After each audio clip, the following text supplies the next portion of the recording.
Welcome to the Jack Westin MCAT podcast with your host, Ahmed Abdelkader. And Eric Olson. Welcome back to another episode of the Jack Westin MCAT podcast with Ahmed and Eric. Today, we're going to be doing a little bit of a dive into, just highlighting a lot of the different MCAT related resources here at Jack Westin because obviously we get lots of new members in our Jack Westin community as time goes. And we thought it'd be a good use of time today to sort of shine light on, some of the hidden gems, we'll say, and also some of the more well-known things we do here at Jack Westin. But before we get into that, Eric, obviously life as a resident, there's always something new going on. So what sort of popped up over the past week or so? I don't know if anything's popped up over the past week. I mean, I went on vacation a couple weeks ago, which was very nice. We have our vacation weeks are scattered. We could request specific weeks, but they're only in elective months. So if you're in the ICU, right, they're not going to give you a week off, right? Or if you're on the hospital wards, taking care of hospitalized patients, they're not giving you a week off. So this month I've been on rheumatology. Which is kind of an interesting rotation. It's kind of a grab bag of all the diseases that people don't really know what to do with, and a lot of systemic and autoimmune type diseases that can have lots of different manifestations. Obviously, right. A lot of rheumatoid arthritis, a lot of lupus. Yeah. And then there are all these vasculitides that are, anyway, it's been an interesting rotation. And the reason, that I'm doing this rotation is because there's a decent amount of overlap between rheumatology and dermatology. A lot of these autoimmune and systemic diseases have cutaneous manifestations. And so I haven't seen too much from a derm perspective, just because most people's disease is kind of under control. Yeah. And we do a lot of maintenance clinic visits and things like that. So it's been definitely an interesting, I think in med school, the rheumatic diseases were the things that kind of scared me the most. Oh yeah. And I think a lot of people feel that way just because they're so varied and they manifest in different ways, and there are all these different weird immunosuppressant drugs that most people don't use a lot. And so it's all kind of mysterious, and it's been good to get some exposure. Yeah, fair enough. I mean, on one hand it sounds less well-defined, we'll say, less clear-cut. Yes. But on the other hand, it also sounds potentially less stressful in the sense that it might be less life-threatening compared to other rotations. Yeah, it depends. People are not usually acutely ill because it's clinic. Anything that you do that's outpatient versus inpatient, people are pretty much under control. Yeah. I think some of these diseases, like lupus, can get bad if it involves the kidneys, right? And if you have really bad lupus kidney disease, then that can be life-threatening. Right. I will say, if you asked a rheumatologist, they would probably, I guess I don't really know. Maybe they would tell you it is mysterious, but I would imagine that rheumatologists really have a handle on it. But I think they even recognize that your average physician is a little bit in the dark as far as rheumatic problems go. So I think I'll see more rheumatologic disease over the course of the next few years and throughout my career. So it's been good to have some intro, but I don't know if I feel like an expert yet. Fair enough. Even though it has been a month, I'm kind of getting to the end of the month here. Hard to be a real expert at anything, but especially rheumatology, I feel like that's one of those, like you said, where there's so much going on that it's hard to place that label of expert, but you can always you always know something, and there's always more that you can know. So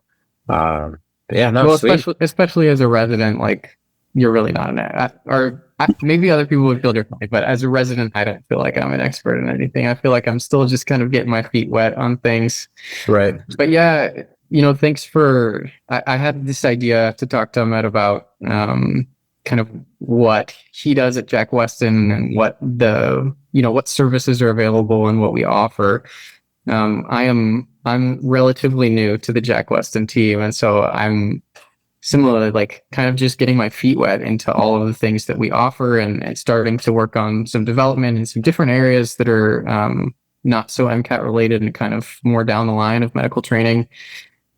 And I was thinking this week about when I started med school, and like there are so many services that are marketed to you and products and things of like, here's the best way to study. Like here's this like book that you should have, or this video series that you should have, or this Anki deck that you should have, or whatever, to help you study so that you're going to be a good med student. And I think, we spend our growing up years, or at least our undergraduate careers, dreaming of being doctors. And when we get to that point, when we start studying medicine, we're like, let's go. Like, I want to learn everything and be the best that I possibly can be. And for me, it was overwhelming, because there were so many different things that people were using, like study aids and, again, products and services and things. Right.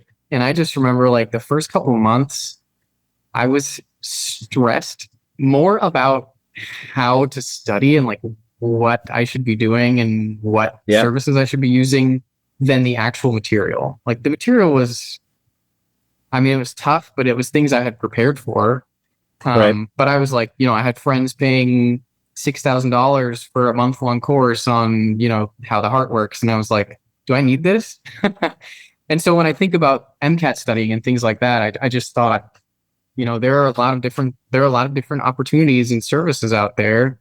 And for someone who, I know there are students out there who don't have friends or family members who are in medicine or who have studied for the MCAT. And so, having a grip on what's available and what can be helpful and what services there are, I think is really helpful before you dive in and start studying. And so from 100%. A Jack Westin perspective, we believe in our product, but I think we want people to know like what that is, what they can have, what the options are, and what someone like Ahmed in particular can do, like a tutor or a mentor or a teacher, from a Jack Westin perspective in helping you get ready and helping you prepare.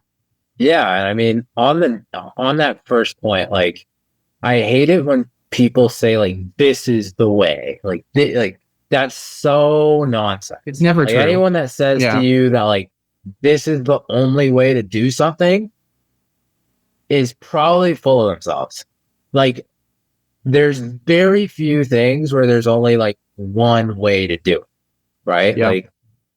Like there's multiple ways to answer a given question, right? There's multiple ways to study. There's multiple ways to, approach a personal statement, right? Like there's some commonalities, of course, that make people successful, but to say there's only one way is just ignorant of the fact that there's different learning styles and there's different personalities and there's different schedules, right? So one thing I always emphasize to students is like, take anything you get from the internet or from anything that's just general advice with a grain of salt, because general advice is just that. It's general.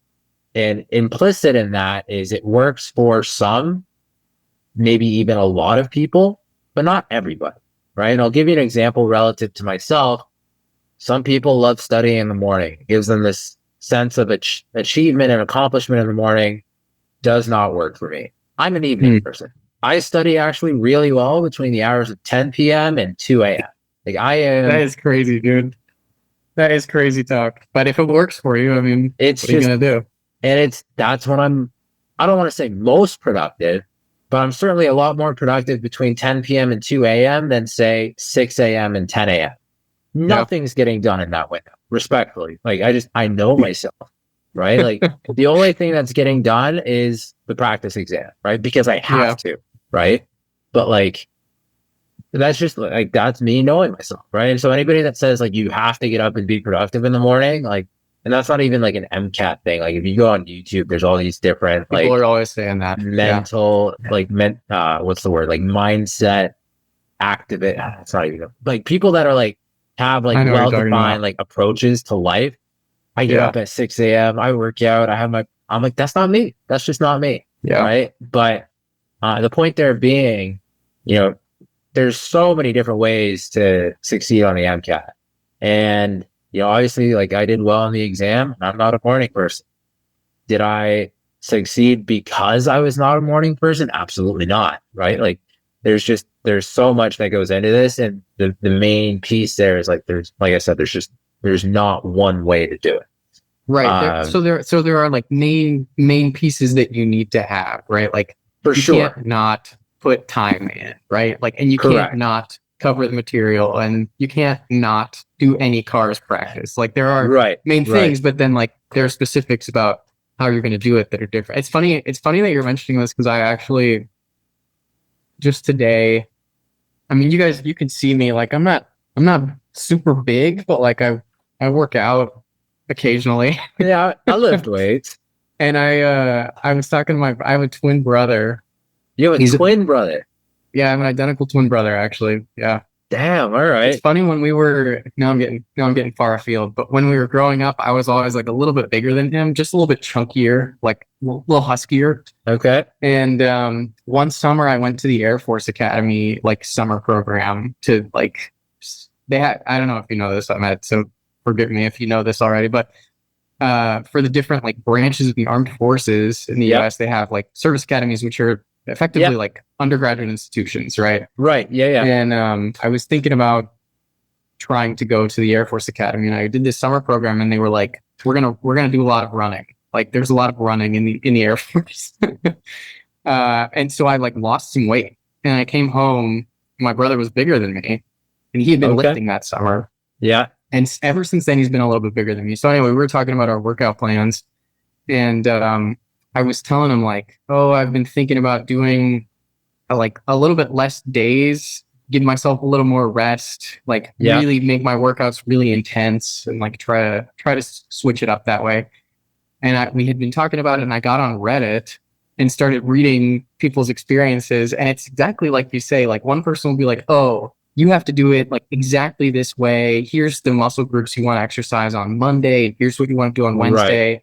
And then the next person will be like, I do the complete opposite, and like it's worked really well for me. So I think similarly to MCAT study, like the principles are there. Like you have to train, you have to put the time in, you have to eat well and things like that. But like the specifics of what you're eating and the specifics of what muscle groups you're training on given days and things like that are different. And I think, you know, not to like talk bad of any platform or person, but like Reddit, for example, we've talked about Reddit before, like it can be really helpful.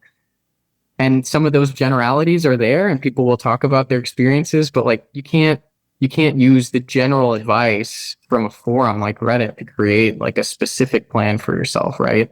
Listen, I'm going to call a spade a spade. There's a lot of uneducated people on Reddit. Like there's a lot of uneducated people, period. But like, you know, uneducated doesn't mean stupid. Uneducated just means uninformed, right? And like there's nothing inherently wrong with that. What becomes an issue though is when you're uninformed and then trying to inform others. Right. Patching yourself up as an expert, right? Exactly. But I love the muscle gym sort of analogy, because very similar to that is like if you try to rush progress, you're going to get frustrated pretty quickly. Like if you work out for 3 days and you're hoping to have a 6-pack, like, you know, it's just not going to happen, right? It's a marathon. Yeah. Exactly. If you study for 3 weeks and hope to go up 15 points, it's not going to happen, right? There's nothing wrong with you, right? It's just like that timeline isn't feasible. So, you know, that's actually a great parallel now that you mention it. But, yeah, and I think, you know, one of the things that is really great about Jack Westin, on the note of getting specific advice as opposed to general advice, are the academic advisors. And so in my role, that's your role, academic advisor? No, actually, that's one of the few things that I don't do here. Okay. So actually, let's start there. Like, what is it that I do?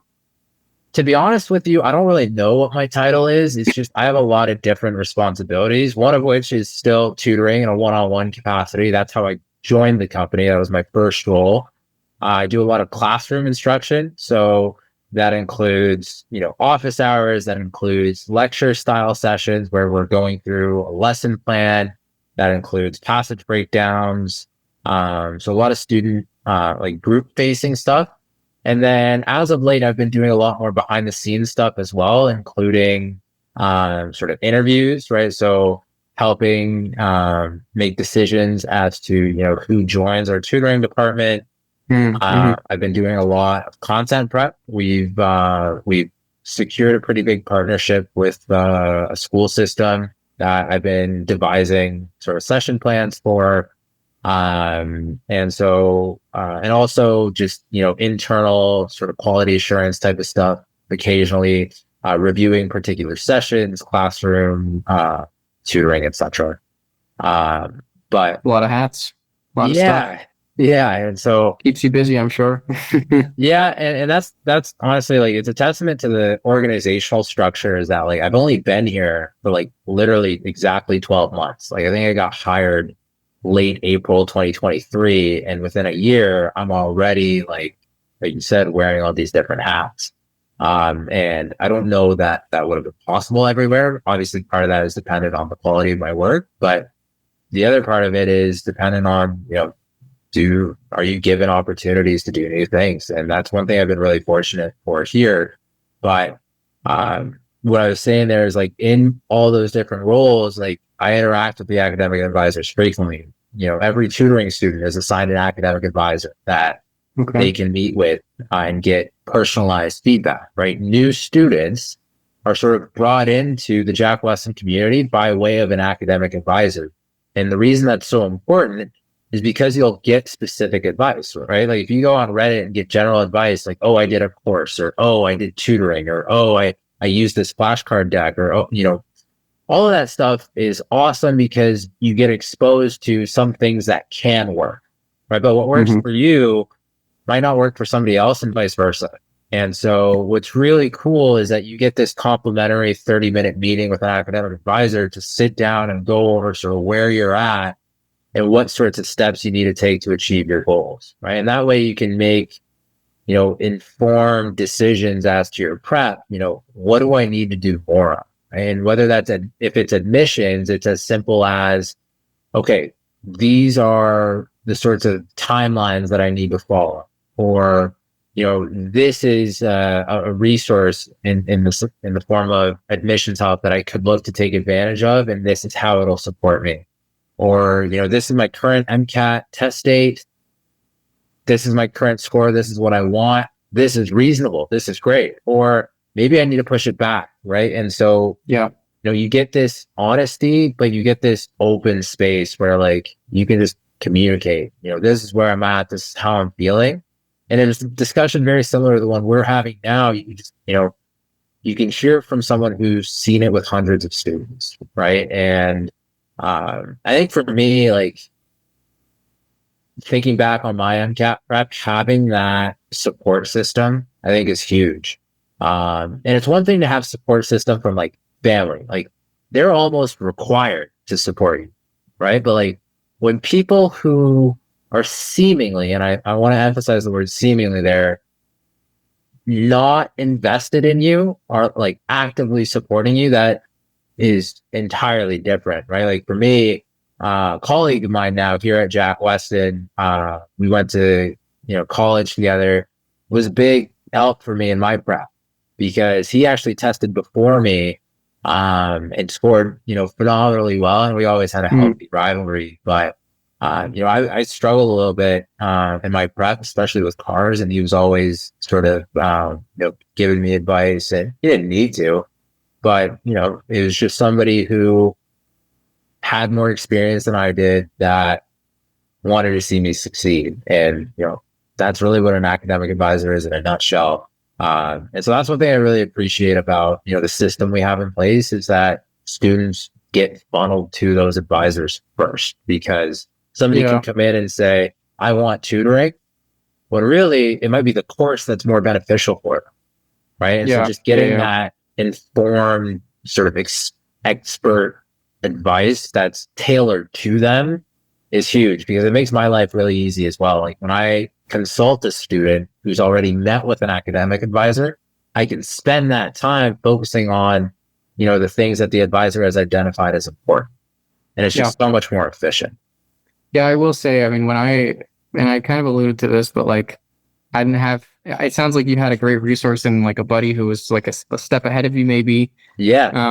I never really had that. And so I had like, I knew people because I was in college. You know Right. people, Right. but I didn't have anyone close to me, and didn't have anyone who was like as familiar with my experience and kind of where I was coming from. And Yeah. so to me, it was similar, like really helpful to have a discussion with someone who really knew what was going on, like had been there before, knew what the MCAT was, because I had no idea like what was even on it at all. Yeah. And I think And so just go like, ahead. well, coming from you, Eric, I think that's huge, right? Because like for those that don't know, Eric went to Harvard, right? Like, No. I went to Michigan.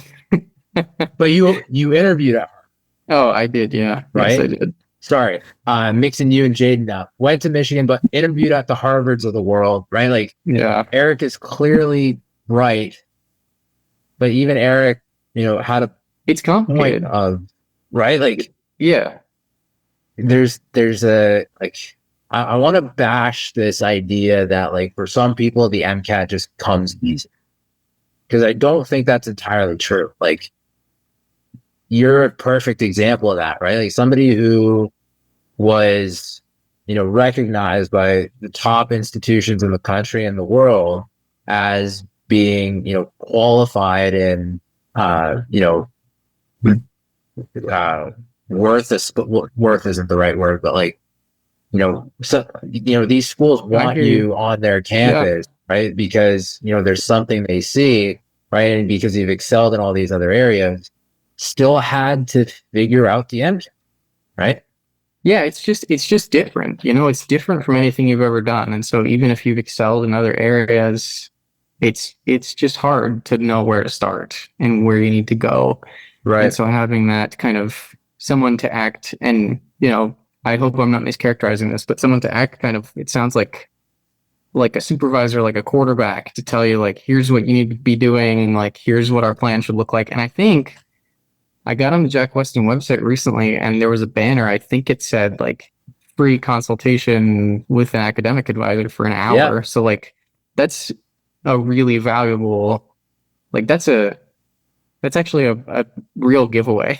And now that I'm thinking about it, Yeah. because this is someone who probably scored really highly on the MCAT, and I don't know what the requirements are exactly to be an academic advisor, but I'm sure there's a significantly high cutoff of MCAT score, someone who's Right. familiar with the process, someone who's familiar with the content and what it takes to do And well. just in speaking in terms of like what I know of them, it's not even just the requirements to be one, it's the requirements to stay one, right? Like they undergo a ton of training. The director of academic advising here is really proactive in terms of, like we need to make sure like we're, not only up to date with the latest, trends relative to the MCAT, trends relative to med schools and admissions. Like they take their job super seriously because, it's their pride. Right. And, I think even for me, like when I joined here, I turned to an academic advisor to ask questions about admissions. And I think it really helped me because like, I had a good application. I had a good MCAT. I had some solid extracurriculars and a great GPA. But like, I'm not above asking for help. I don't think anybody. Yeah. Right. And like, that's a story for another day. But like, there's this stigma of like, when you ask for help, you're inferior. Right. Like, going to med school is a form of asking for help. Like, you're asking somebody to teach you how to be a good doctor. Right. Like, I think, that's just something people need to understand is like, no matter who you are, someone out there knows a little bit more than you. Yeah. Right. With the exception of one person, that's true for the rest of us. Right. Like, and even then, even that's debatable, but I think like, and that's the beautiful thing about academic advising here is like that consultation is free. Like you can walk away with that with a boatload more of information and clarity. And if that leads you to say, hey, I want to, and that's the other part is like, we have trials of like everything we do here. Our course has a 5-day free trial. Tutoring, you can get a trial hour tutoring session. Can be with me, can be with another experienced tutor. If you have somebody you want to meet with, you can like mention that to an academic advisor and they can try to so we facilitate can that mention for you by name, huh? I've had that happen before, actually. And part of that, though, is because I do a lot of our free trial sessions. So Okay. that's sort of how we bring in a lot of new students. But like, you know, one of my responsibilities, like I mentioned earlier, is tutor training. We've got, a lineup of probably like 60 tutors now. And, Wow. all of them are fantastic. And so you can give tutoring a try. We do an admissions interview to select students into our admissions pathways. You can give that a try. Like we've got, preview courses, we've got Casper courses, like all of those things you can get trials of. Because like our thought process, very much like a relationship, right? Like you don't want to force anybody into a relationship because it doesn't work, right? But go on a couple of dates and then you say, yeah, like this is something I want to do more. Hey, Yeah. this just isn't a good fit for me. And both of those are good decisions because they're both informed decisions. Right. You know what I It mean? has to be an informed decision. Absolutely. Right. Absolutely. And I thinking back to when I was in the job hunt in the MCAT space, I interviewed at a couple of other pretty prominent companies. And even just one of the big factors for me was what is the student facing just message or just what is it from a student facing perspective? And they're a lot of these other companies don't do trials. You have a down payment and then it's you can finance. Yeah. Right. But even just our question bank, there's over 9,000 completely free questions on our website. Right. Which is unreal. You don't get that anywhere. Yeah. You're not going to get that from, and I'm not going to name drop companies, but you're not going to get that anywhere. And I think that speaks volumes to what the philosophy is, right? You see the quality of the passages and then you can go to an academic advisor for free, get expert advice. They're going to give you an honest suggestion. If you need tutoring, they will tell you you need tutor. They're not there to say, hey, you're doing awesome, keep it up, because that'd be a disservice, right? If I said to you, Eric, hey, you're doing great, that exercise that you're using to build your shoulder is really awesome, when really it's building your back, right? I'm doing you a disservice. You want someone to straight talk you. Yeah, you need the truth. And obviously with the gym, it's not as, devastating of a consequence, but for med school, that's potentially a one cycle difference, which is a 6-figure difference in terms of income in your career. Right. And so, unless you're a neurosurgeon, and then it might be a 7-figure difference. Yeah. And, it's. Can I just ask? I want to hear a little bit more. So you had said earlier, you talk with an academic advisor and maybe they tell you need tutoring. Maybe they tell you need a course. Yeah. So can you tell us what is the difference and kind of what do those look like? So, that's a really good question. I think the course is really great for somebody that needs a lot of content acquisition, because the nice thing about the course is it's async with thousands of minutes of recorded content. It includes office hours for every section of the exam weekly. As well as that's just you pop into a Zoom room and someone's there to answer your questions kind of thing. Exactly. You submit questions and it can be content based. It could be exam based. If you're reviewing a practice exam and you want to see how an expert breaks down a particular question, you can funnel that into office hours. There's also recorded passage breakdowns for a whole host of the AEMC material. All the section bank is broken down. All the QPACs are broken down. All the CARS sections from the exams are broken down. We're working on breaking down the sciences. And so you will get strategy acquisition from the course as well. And so the question is now, okay, if I'm getting all that from the course, which I forgot to mention is also lifetime access. Oh, yeah, wow.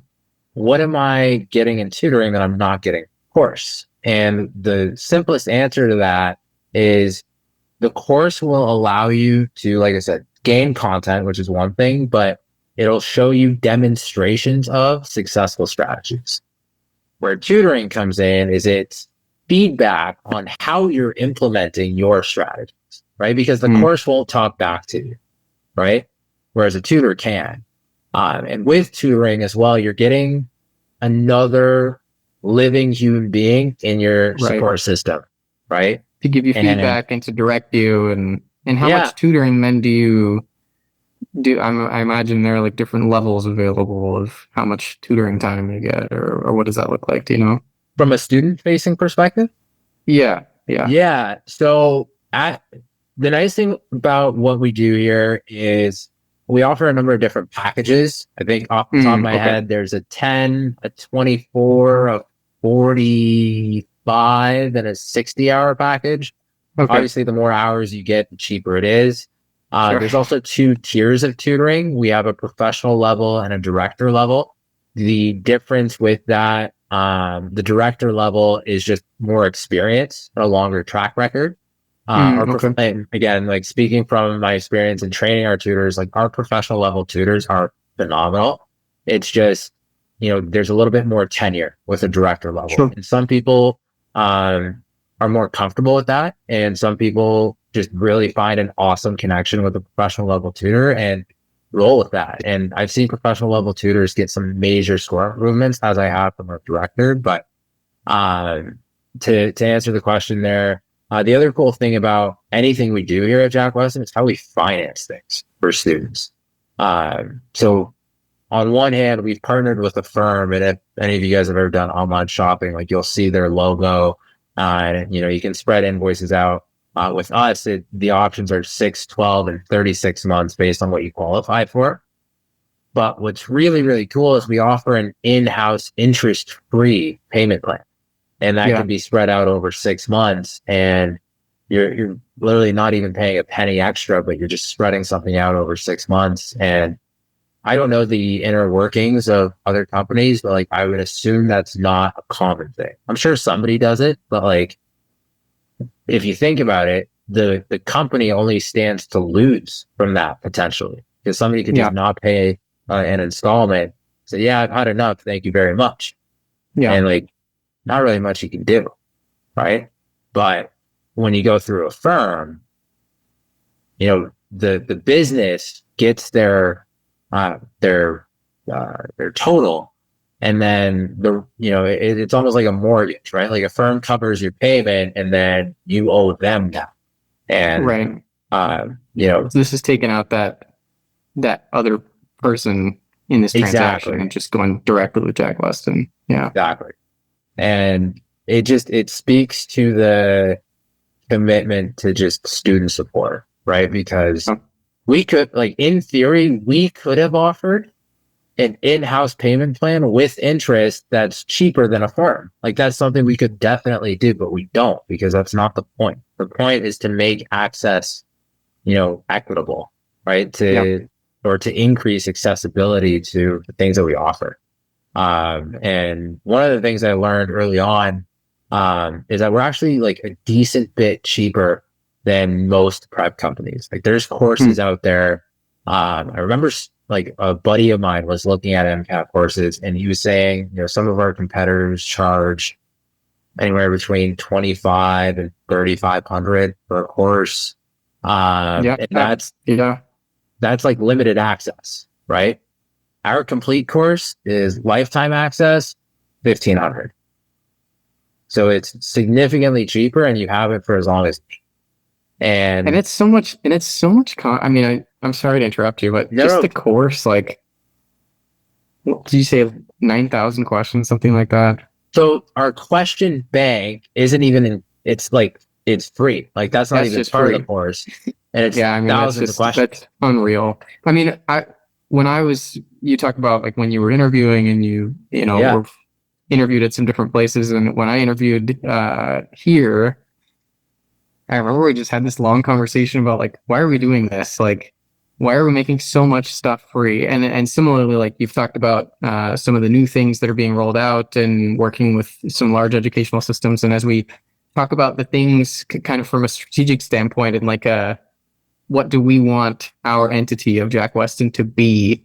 Yeah. It's so much of it is like, we want to help the student. Like, we want to make these things available. We want everyone to, like you said, we want, equitability and people to be able to afford it. And we want a lot of it to be free and just available to people. Right. And I, I think everyone that I ever met studying for the MCAT was using the Jack Westin cars, because it's just like, it's really high quality and it just exists and anyone can use it. And so, I think it speaks, as you're saying, like, it speaks to the values of what we're trying to do. And if you're like, if that's what you're getting for free, then like, how much more helpful is it going to be to utilize the paid products as well? And if that's not what you need, then that's not what you need. Use the free things if that's all you need. And and enjoy it, and get the benefit that you can. But these other resources are so helpful. I guess I think similar, like, depending on the individual, right? And like what's needed. 100%. And on that note too, like, if you don't need something, an academic advisor is going to be the first person to tell you you don't need this, right? Like, I'll give you an example. I had a consultation with a student like 2 weeks ago now. They really wanted our course. And the advisor was just like, your content diagnostic was stellar. Like, a course is the last thing you need right now.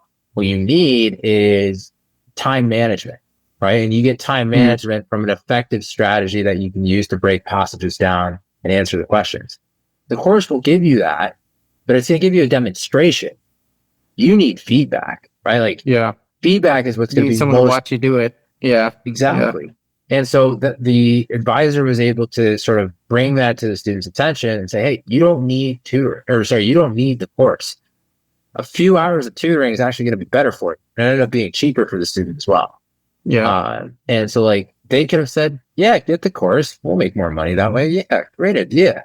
But like, that's just not how we That's operate, not what it's about. Yeah. Right. Like, and like, we really believe in just like doing good work. I know that sounds silly, but like, you do a good job, people will be happy. You grow organically.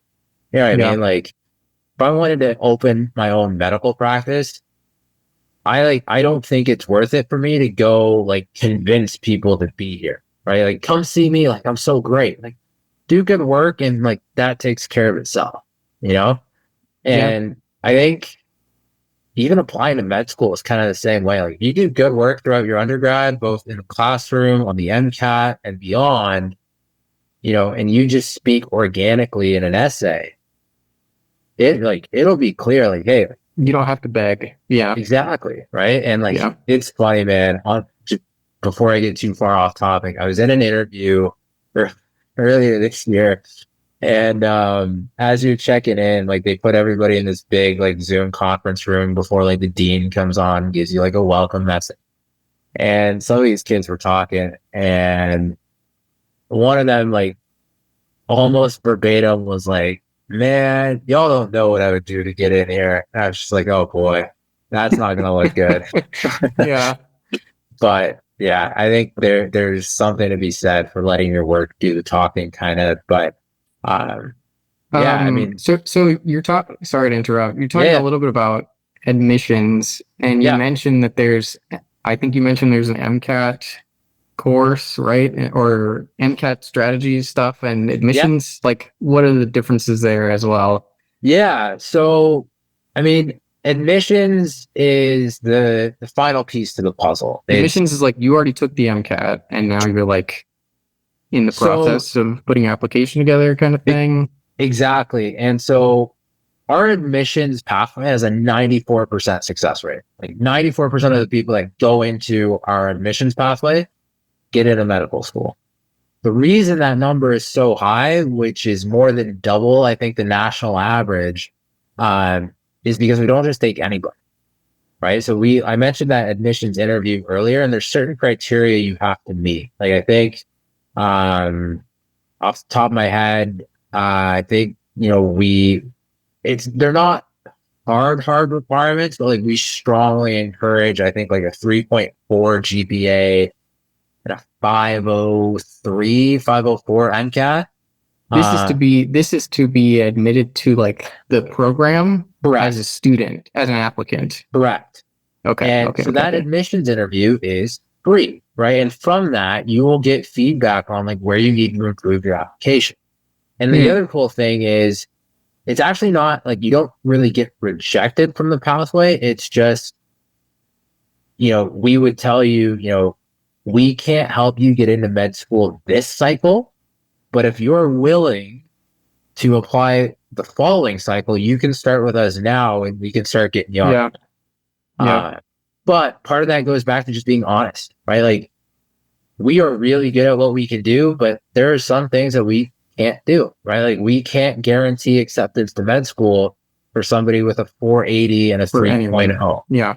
And that's an extreme example, but, they've done some really like incredible work. I think one of our students in the admissions pathway ended up receiving Stanford's Knight Hennessy scholarship, which is really, like, wow, that's incredible. That's a huge deal. That is huge. For those who don't know, the Knight Hennessy scholarship at Stanford is open to like pretty much all graduate students. Like it's not a med exclusive thing. It's law, it's MBA, it's medicine, and there's like 4 other different schools, right? Of all of those grad schools, 100 people get the scholarship. And it's a really cool thing. Like it's full tuition stipend. They cover 1 round trip from your home to Stanford per year. There's these different leadership conferences. They have like this community, like they meet together and like exchange ideas. It's a really cool experiment. I'm really interested to see. It's fairly new. I think it's only been around for 5 years or so. Correct. I'm interested 2019, to see. I think, was the inception. That was the year I applied. Oh yeah. Yeah. And I had a buddy who is, a guy I met at a conference who's doing it. And it just seems like an incubator, like a think tank for like, it is. What's going to come out of there? I don't know. But in, the next 15, 20 years, I'm sure we'll see some interesting collaborative efforts coming out of that program. And it's the cool thing about that scholarship, and again, not to get too far off topic, but it's interdisciplinary. Like you're interacting with law students and MBA students, and it's not, this is how you be a better doctor. It's how you be a better leader. How do you drive innovation, right? And you like the people they bring in as like guest lecturers is, just mind blowing. Like different CEO, and again, like Stanford is very conveniently placed to have some big names pop by, but it's just credit to the student. Obviously, like they put in a ton of work to position themselves to succeed and earn that scholarship, and obviously from the advisor standpoint, like that's the ultimate reward. It's like you help somebody make it to the mountaintop. Like there's no better feeling, right? And that the mountaintop, so to speak, is just achieving their goal.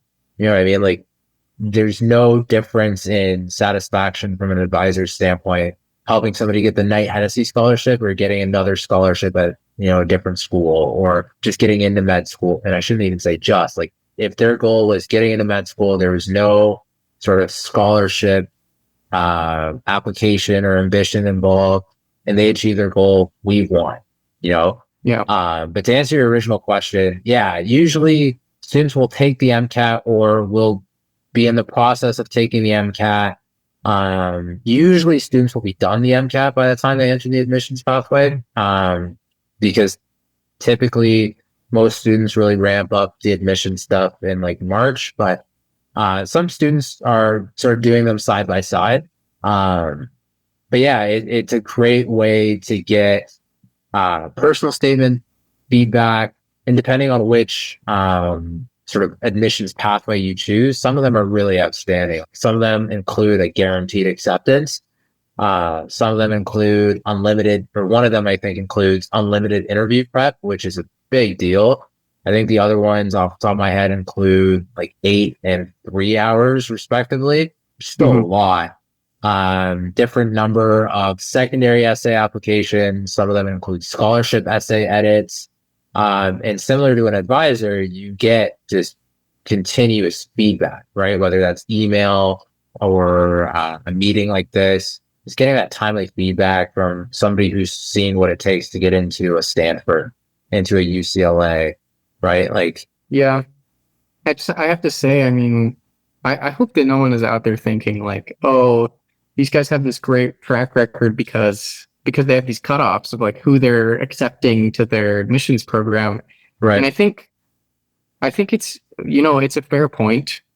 And I Yeah. think you addressed it earlier, Ahmed, when you said, I don't know what exactly you said, but effectively, like, we can't, and this, I hope this doesn't come off the wrong way, but we can't turn water into wine. You know, like there's a certain point at which you just, it's not realistic, right? Right. And so, you know, come and have a consultation with us and let's talk about what needs to be done to improve your application. But that doesn't mean that just because you're here, you're going to be able to get in this cycle, right? And And I don't want to go ahead. and on the flip side, just because we say no doesn't mean never. It just means not Yeah. yet. Absolutely. Absolutely. It means there are things to be worked on because ultimately, once you get into that admissions pathway, you're not doing things to change your application. Like what you're doing in those Right. instances is, you know, school selection, writing your essays, writing Right. your descriptors, and choosing like what are your most important things that you want to highlight. Yeah. All of those things have already been done, right? Correct. And so you should be, you know, effectively prepared at that point. And what we're doing is helping to polish up those things and present it in a way that's going to be, Right.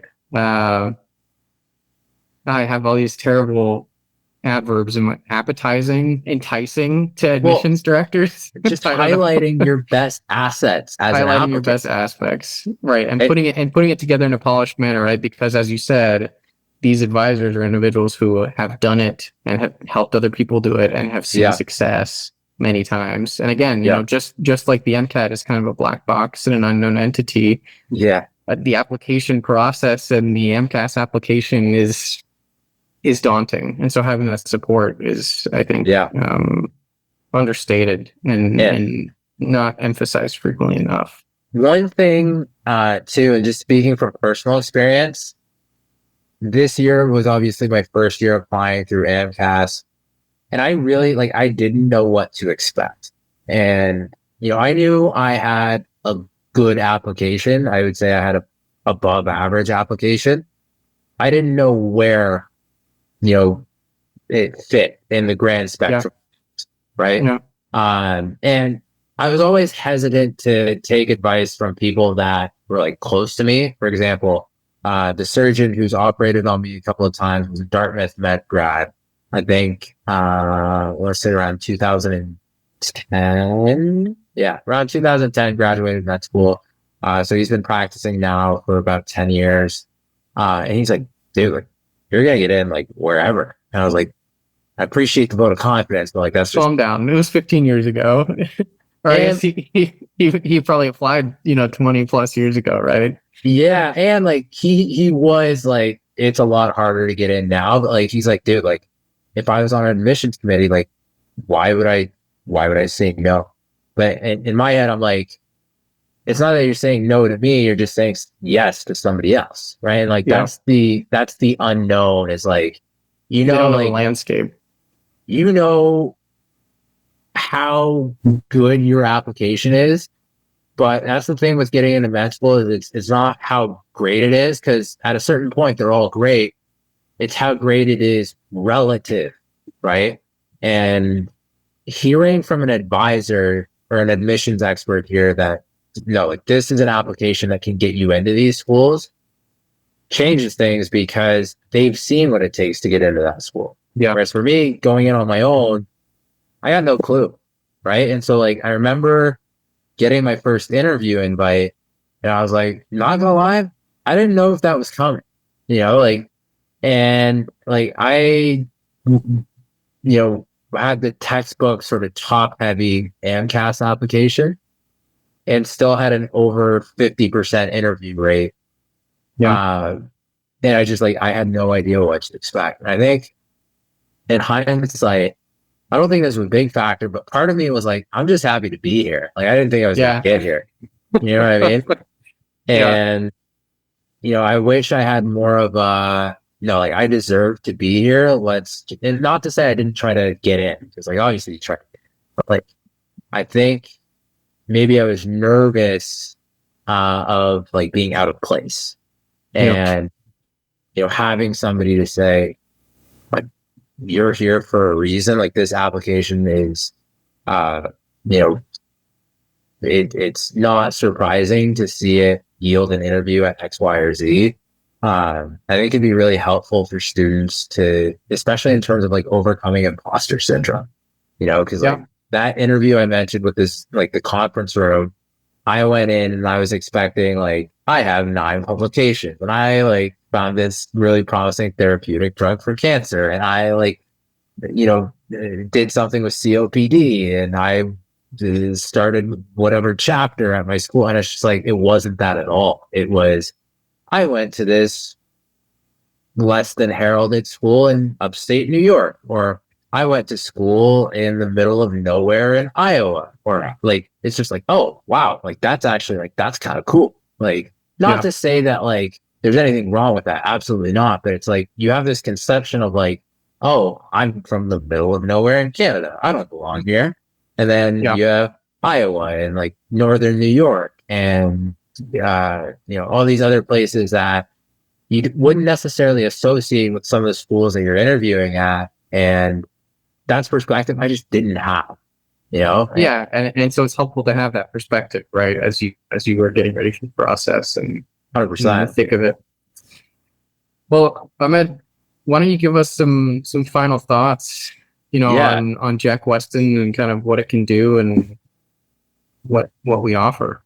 Right. I think one of the things that stands out is there's something for everybody, whether that's the question bank, whether that's tutoring, whether that's a course. And we actually have a new MCAT course that we recently unveiled. It's a live online course where you get everything that's included with the complete course, plus 16 3-hour sessions where it's live, just focusing on high yield material, which has been a huge success. There's a Discord channel that comes with that. So you get this community sort of feel. And I'm in the middle of my second time running a cohort now. And like you see people on Discord answering each other's questions and, organizing study sessions. Man, that is really cool. That sounds awesome.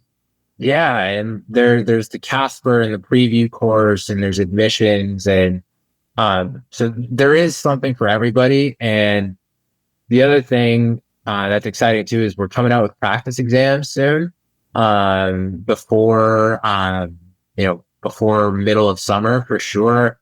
And down the road, there's a vision for textbooks, which is exciting. And so that speaks to the initiative to respond to student demand. And the other thing too, though, is like our team is huge. Like we have over 100 staff here at Jack Westin with different responsibilities, from tech and, content development to all the way up to operations and everything in between, from tutoring and instruction. Somebody here can answer your question and give you great advice, whether that's a tutor or an advisor, or, our content development team, our support team. And a lot of the answers that we give are free, right? And the other thing too is like, you can expect somebody who's going to be honest, and there's times where I've had to tell a student, hey, we've got to push this test date back, right? Not because I don't think you can get there, but I would be doing you a disservice by saying, let's stick with this date, because, a lot of being a physician is at times risk management, right? And in my role, if somebody has, I'm making numbers up here, but 50% chance of getting their target score on May 11th, but I feel that number goes up to 75% testing on June 1st, assuming, right, because there's costs to rescheduling and stuff, but assuming that's not a barrier, I almost have to, like, 75% is a pretty good number. Yeah. Right. And that's sort of the motto across our department, is like giving honest, optimistic advice, right? Because like there's never been a student that's come to Jack Westin and we've said, yeah, it's just not going to happen. Goodbye. Right. Like it's, listen, this is at times you have to say, this is an uphill battle, but here's how we can win. Right. Yeah. And those are the students that I actually feel the proudest to have worked with. And I'll wrap up with this. There's a student that I worked with personally, and she was the hardest of workers. Like, this is a girl that, unlike me, is a big morning person. She worked, I think, 8 to 5, would study 5 to 8 in AM, and big CrossFit person. So would do CrossFit consistently in the evenings. Big family gal, siblings, parents. And, the MCAT was just a nuisance. We started working together, I want to say last July. And last May. So she's been with me pretty much since I got here. Original testing was, I think, in June 2023. We weren't going to meet our goal. Then we pushed to July. It's not looking great. And she was in Europe, I think, for about 4 weeks later in the summer. So we just said, hey, all right, we're going to cut our losses. We're going to go for March. I think she tested March 22nd or something. And this was a girl that just couldn't get over a 500 for the life of her. And, tears were shed, right? Yeah. Many tears were shed. And what you got to do is you got to figure out, listen, this is an exam that if you do things the right way, you will improve. Right. And so just reminding her of that was especially big. And, you get into the details of, this is what we need to do to improve. And if they're not doing it, not to say that she wasn't, but if we're not doing it, you have to call them out. Right. Otherwise, again, you're doing that student a disservice. And, credit to this student, she worked her tail off and took advice really well, understood that it's never personal. It's hey, we need to do a better job at this. We want to get to that score. Right. And when all was said and done, she tested at a 508 and was absolutely ecstatic. She went from couldn't get over a 500 in practice to over a 510 in practice and relatively close to that on test day. And, it was a long journey, but that's the student that I most want to send this message to. Not her specifically, but that category of student. If you feel you're stuck and there's just you're feeling I've had students that I've consulted say, I don't know if I want to do medicine. And it's just well, if that's organically how you feel, then hey, by all means, pursue other interests. But because of the MCAT, come to us, because somebody here is going to give you advice that can change your entire trajectory. Yeah. And like I said earlier, no one is above asking for help. And I put myself right at the top of that list because I've asked for help more times than I can remember.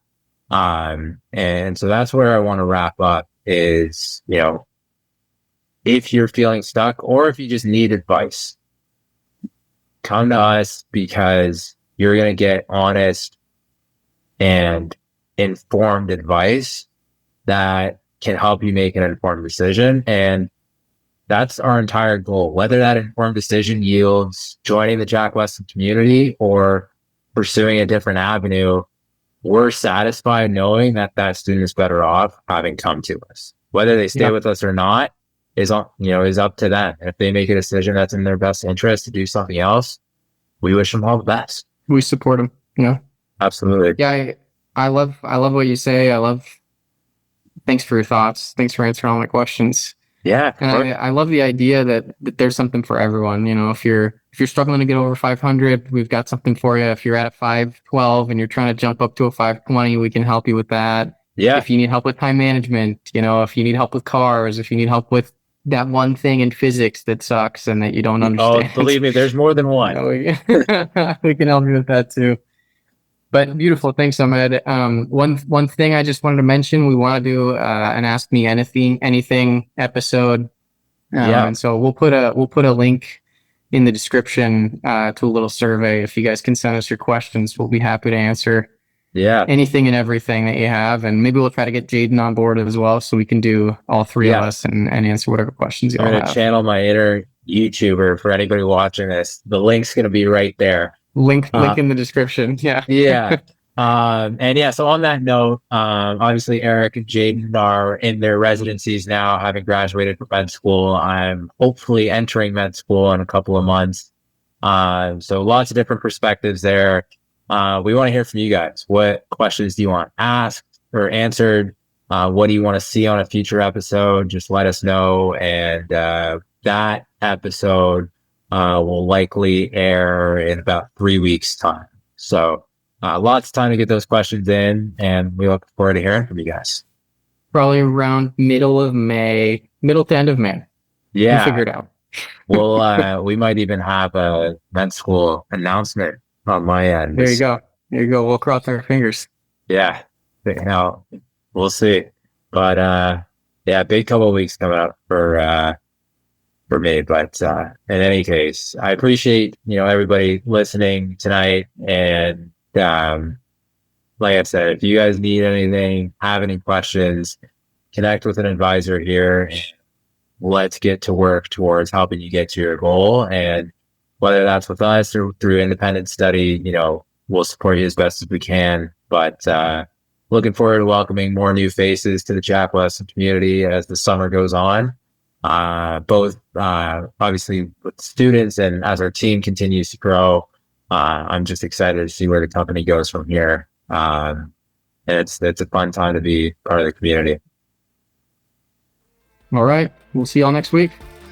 Have a good one, guys.